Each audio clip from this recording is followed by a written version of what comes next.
আমি আসলে আপনাদের সাথে প্রতারণা করেছি। আমার সবকিছু মনে ছিল, কিন্তু বিশ্বাস করুন আমার অতীতটা আমি ভুলে যেতে চাই। তোমার বাবা মা কি, ওনারা কোথায় আছেন? আমার গল্পের শুরু আরো অনেক আগে,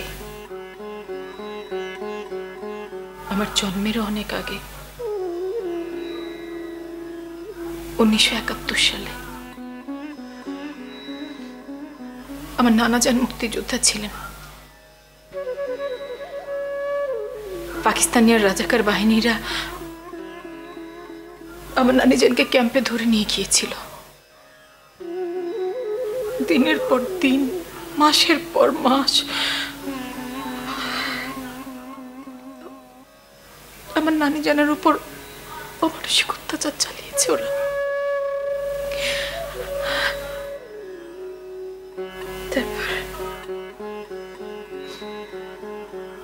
তারপর একদিন দেশ স্বাধীন হলো, আমার নানি যে মুক্তি পেলেন, কিন্তু ততদিন উনি পাগল, বদ্ধ পাগল।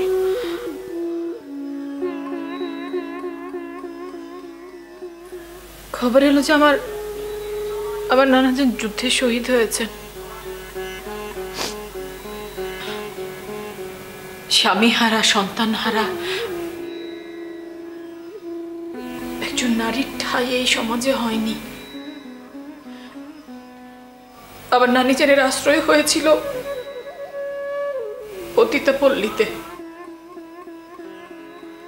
ওখানে আমার মা বড় হতে থাকে। বড় হবার পর আমার মায়ের কপালেও একই পেশা জুটেছিল। আমার মা চেষ্টা করেছিলেন এখান থেকে বের হয়ে আসতে, কিন্তু চারদিকের এত বাধা, এত জাল, সবকিছু ছিঁড়ে উনি পারেননি, ওখান থেকে বেরোতে পারেননি।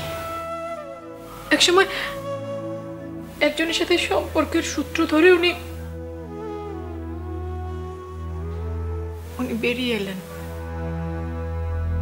সুন্দর, স্বাভাবিক, সামাজিক জীবনযাপন করার চেষ্টা করেছিলেন। তখন আমার জন্ম। আমার মার স্বপ্ন ছিল আমি পড়াশোনা করব, শিক্ষিত হব, আমার দেশের জন্য কাজ করব। আমি সেভাবেই বড় হচ্ছিলাম, কিন্তু নিয়তি বোধহয় আমার বাধাই ছিল। আমাদের আসলে কোনো মুক্তি নেই। আমার মায়ের মৃত্যুর পর মায়ের পরিচয় প্রকাশ হয়ে যায়।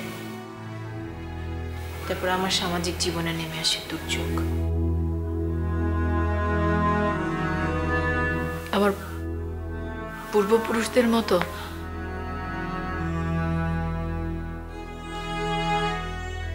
আমাকেও সেই পথে ফিরিয়ে নেওয়ার চেষ্টা করা হলো।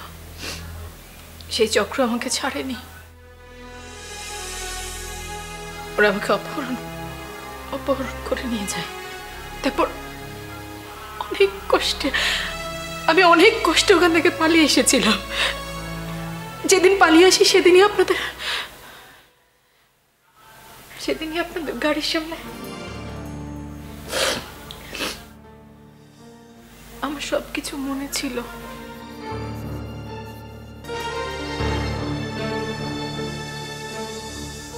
সবকিছু জেনে বুঝে আমি আপনাদের সাথে প্রতারণা করেছি, আপনাদেরকে কিছু বলিনি। পারলে আপনারা আমাকে ক্ষমা করে দেবেন। কাল ভোরে আমাকে আবার পালাতে হবে।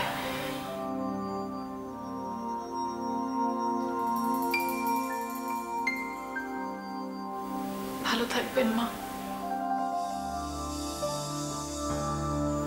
আপনারা ভালো থাকবেন।